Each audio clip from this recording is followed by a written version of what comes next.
Hello everyone, this is Utkarsh Shukla from Utkarsh education.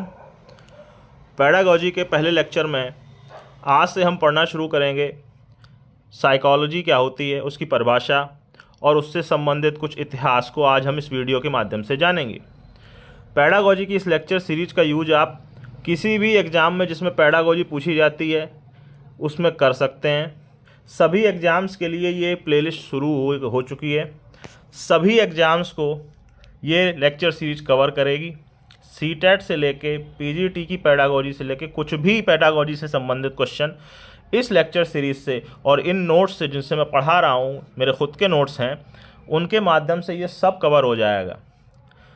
अलग से CTET की पैडागॉजी पढ़ना, फिर केवीएस की पैडागॉजी पढ़ना, ऐसी कोई दिक्कत नहीं होने वाली है। इस एक लेक्चर सीरीज से आप किसी भी एग्ज़ाम की पैडागॉजी को प्रिपेयर कर सकते हैं। सीडीपी या किसी भी पर्टिकुलर सब्जेक्ट की पैडागॉजी को भी आप इसी प्लेलिस्ट से प्रिपेयर कर सकते हैं। पीपीटी बनाकर अगर मैं अपने नोट्स को पीपीटी में कन्वर्ट करके देता, उनको टाइप करता, तो मुझे टाइम ज़्यादा लगता। मैं वो करने वाला नहीं हूँ। मैं सीधे नोट्स से ही आपको पढ़ाने वाला हूँ। उसके बाद आप इसको समझिए और उससे जो क्वेश्चन हो वो आप मुझसे टेलीग्राम पे पूछ सकते हैं या यूट्यूब कमेंट्स में पूछ सकते हैं। और भी अन्य पीडीएफ और ट्रिक्स के लिए आप मेरे चैनल को सब्सक्राइब कर सकते हैं। ये कंप्लीट एजुकेशन चैनल है जिस पे एसएससी से लेके यूपीएससी तक और एग्ज़ाम से लेके जनरल चपरासी के एग्ज़ाम्स तक की सभी की प्रिपरेशंस की स्ट्रैटेजीज़ और उनसे संबंधित जानकारी आपको मिलती रहेगी। आइए अब पढ़ना शुरू करते हैं। देखिए, सबसे पहले आपको मनोविज्ञान यानी साइकोलॉजी से संबंधित कुछ फैक्ट्स को याद रखना पड़ेगा। आज का लेक्चर कॉन्सेप्ट बेस्ड कम फैक्ट बेस्ड ज़्यादा होगा, क्योंकि आज परिभाषा और इतिहास है जिसमें ज़्यादा समझना नहीं है बल्कि याद करना होगा। जो एग्ज़ाम में अगर आपको ये ऑप्शंस में आ जाए तो कम से कम अगर आप एक बार अच्छे से याद कर लें, एक बार सुन लेंगे, तो उन 4 ऑप्शंस में से एक ऑप्शन आपको चमक जाएगा, जिससे आपका काम बहुत आसान हो जाएगा। सबसे पहले आप स्क्रीन पर देख पा रहे होंगे कि हम मनोविज्ञान की परिभाषा समझेंगे। अगर तुमसे मनोविज्ञान की कोई किसी व्यक्ति के द्वारा परिभाषा पूछी जाए तो सरल, सबसे सिंपल परिभाषा वाटसन की याद रखनी होती है कि मनोविज्ञान व्यवहार का शुद्ध विज्ञान है। व्यवहार का जो विज्ञान है वो मनोविज्ञान होता है। इसे वाटसन ने बोला है। बाकी लोगों ने अन्य विज्ञानों को बोला है, वो नीचे मैं बताऊंगा। अब मनोविज्ञान यानी साइकोलॉजी शब्द की उत्पत्ति ना लैटिन भाषा के 2 शब्दों से हुई है, साइकी और लोगोस। साइकी को हिंदी में आत्मा और लोगोस को अध्ययन कहा जाता है। आत्मा के अध्ययन को लैटिन भाषा में साइकोलॉजी कहा जाता है। व्यवहार के अध्ययन को वाटसन ने बोला है, पर लैटिन भाषा में जो साइकोलॉजी शब्द है उसकी उत्पत्ति हुई है आत्मा के अध्ययन से। आत्मा के अध्ययन को साइकोलॉजी बोला गया है। अब ये कुछ नॉर्मल फैक्ट हैं, जैसे क्वेश्चंस में आ जाए 4 ऑप्शन दिए हों कि निम्न में से मनोविज्ञान को आत्मा का विज्ञान किसने कहा है, तो ऑप्शन बताइए, या किसने नहीं कहा है तो ऑप्शन बताइए। तो आपको कुछ याद रखना है। आत्मा का विज्ञान जैसे कि लैटिन में कहा गया, वो कहा है लैटिन लोगों ने, ऑब्वियसली प्लेटो, अरस्तु, डेकार्ट। व्यवहार का विज्ञान थॉमसन बोल चुके हैं। मन का विज्ञान या मस्तिष्क का विज्ञान इटली के पोम्पोनोजी ने कहा, जो बहुत ही उनका फेमस स्टेटमेंट है। साथ ही चेतना का विज्ञान मनोविज्ञान को कहा है विलियम वुंट ने या विल्हाइम वुंट ने, विलियम जेम्स ने, वाइव्स ने या जेम्स सली या सल्ली ने। इन लोगों के अनुसार मनोविज्ञान चेतना के विज्ञान के अंतर्गत आता है। व्यवहार के अंतर्गत मैंने ऑब्वियसली अभी बोला कि वाटसन आ गए एक तो, और वुडवर्थ, स्किनर, थॉर्नडाइक या मैकडूगल, इन सब लोगों का मानना है कि मनोविज्ञान ना, जो साइकोलॉजी है, वो व्यवहार का विज्ञान है। अब इसका मतलब क्या है, ये लोग कहना क्या चाह रहे हैं, इससे तुम हल्का हल्का अंदाजा यहाँ से इसलिए लगाओ जैसे प्लेटो संबंध में कोई क्वेश्चन आ गया तो इस स्टेटमेंट को अगर तुम अच्छे समझते हो तो तुम्हें याद आएगा। आत्मा का विज्ञान मतलब ये है कि हमारे जो आंतरिक विचार हैं, हमारे जो स्पिरिचुअलिटी वाले विचार हैं, आध्यात्मिक विचार हैं, वो हमें कुछ भी सोचने पर मजबूर करते हैं। ठीक है, हमारा चरित्र हमें सोचने पर मजबूर करता है और हमारी वही सोच हमें कुछ करने पर मजबूर करती है।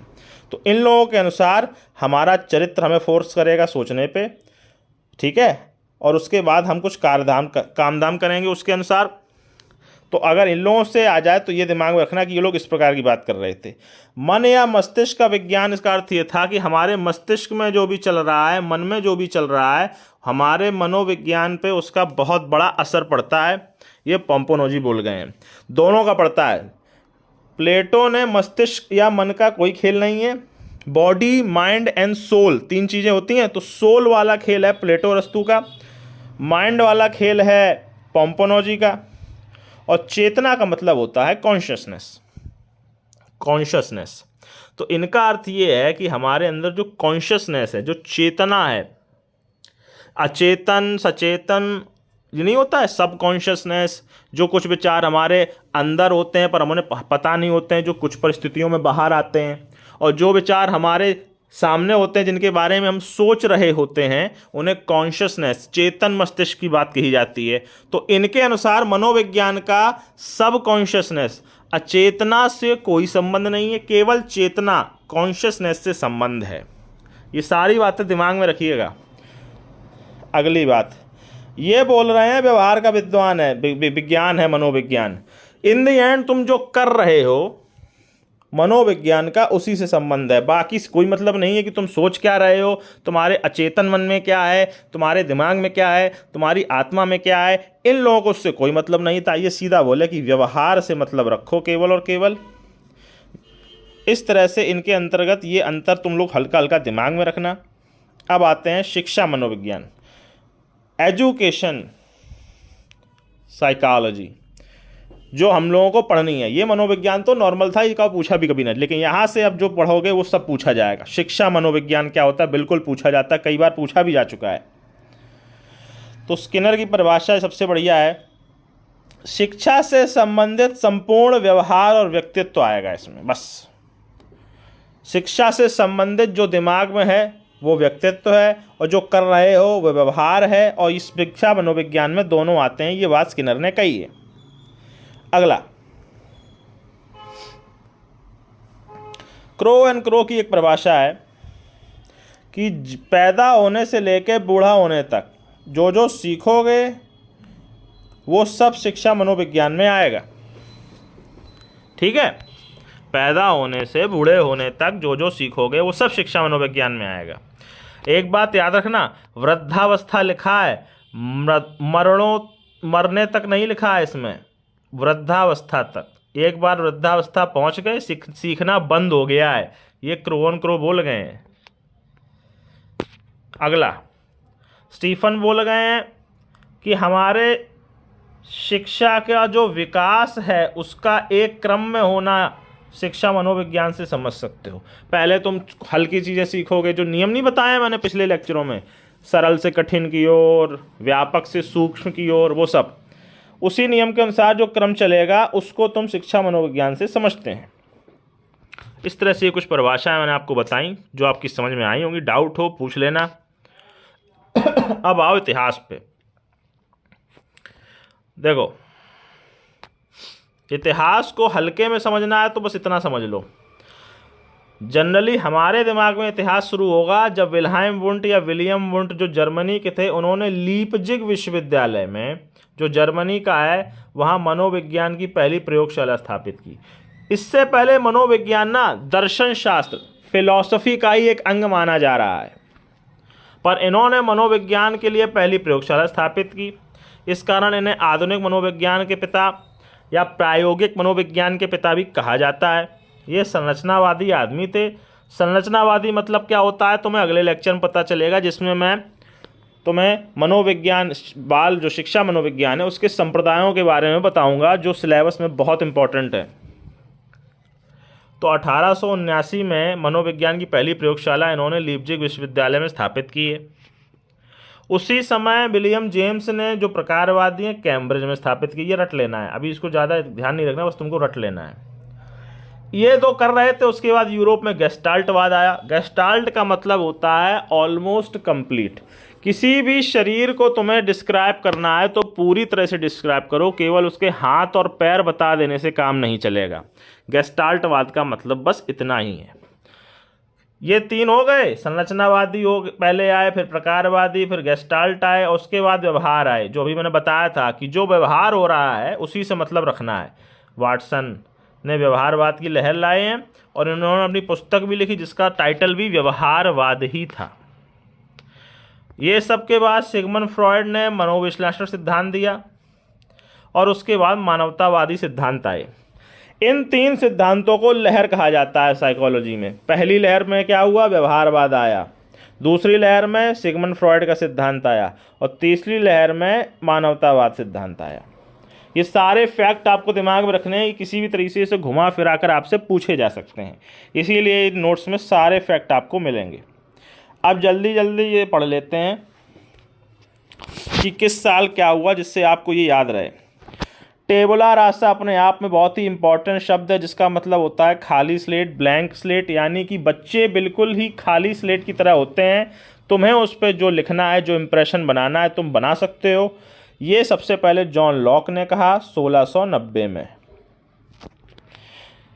इसके बाद जैसा कि मैंने अभी बताया, जर्मनी में प्रथम मनोविज्ञान प्रयोगशाला 1879 में स्थापित हो चुकी है। उसके बाद से घटनाएं बढ़नी शुरू होंगी। विलियम जेम्स ने भी जो कैम्ब्रिज में स्थापित की थी, उन्होंने भी बुक लिखी थी मनोविज्ञान पे पहली। उसका नाम है प्रिंसिपल्स ऑफ साइकोलॉजी, मनोविज्ञान के सिद्धांत, 1890 में। विलियम जेम्स ने 1895 में एक बात यह भी स्थापित की कि कार्यात्मकता, वर्केबिलिटी या वर्क का जो इम्पैक्ट होता है वो मनोविज्ञान की एक प्रणाली है। उससे तुम साइकोलॉजी अच्छे से समझ सकते हो कि कोई किस तरह से क्या कार्य करना चाहता है और कर रहा है। ठीक है। सरप्राइजिंगली प्रकारवादी तो ये थे, लेकिन व्यवहारवाद में भी थोड़ा थोड़ा ही घुसे रहते थे। ये सारी बातें प्रकारवाद, व्यवहारवाद अगले लेक्चर में तुम्हें समझ में आ जाएंगी, टेंशन मत लेना। बस सब्सक्राइब करना और टेलीग्राम पे ज़रूर जुड़े रहना डाउट पूछने के लिए, वहाँ डाउट सेशन में लगाता रहता हूँ। तो 1895 में ये हुआ है। उसके ठीक बाद जैसा कि मैंने अभी बताया, फिर सिगमंड फ्रॉयड आ गए 1900 में। उन्होंने मनोविश्लेषणात्मक सिद्धांत दे दिया। हमारे पावलोव ने भी सिद्धांत दिए हैं। इस कारण ये एक फैक्ट बहुत ज़रूरी हो जाता है कि उन्हें 1904 में अपने काम के लिए नोबेल भी मिला है। इससे संबंधित जो ट्रिक्स हैं इन सिद्धांतों की, वो मैंने ऑलरेडी अपने चैनल पे प्लेलिस्ट बना के डाली हुई है, वहाँ से भी आप उनकी ट्रिक्स से अच्छे से इन सबको पढ़ सकते हैं। 1905 में क्या हुआ है कि IQ का जो बिने साइमन का टेस्ट है वो बनाया गया। सुधार उसमें आगे चल के बहुत होंगे। और 1912 में यूरोप में गेस्टाल्टवाद का जन्म हो चुका है। उसी क्रम में चल रहे कि नहीं। अब आओ इंडिया में भी। यहाँ तक अभी इंडिया में कुछ नहीं हो रहा है, पर 1916 में हमारे कलकत्ता विश्वविद्यालय में पहला मनोवैज्ञानिक विभाग खुला, जो एशिया का पहला मनोवैज्ञानिक विभाग था 1916 में। उसके बाद इस चक्कर में हमारे यहाँ बहुत काम शुरू हुए। भारतीय विज्ञान कांग्रेस जो है उसमें 1922 मनोविज्ञान को शामिल किया गया।